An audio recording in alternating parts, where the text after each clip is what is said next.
کس کا تیروں پہ رکھا ہے لاشا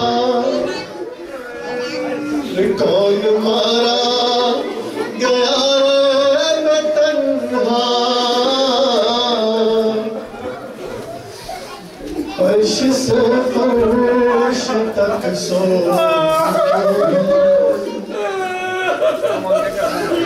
کس کے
جس کو زہر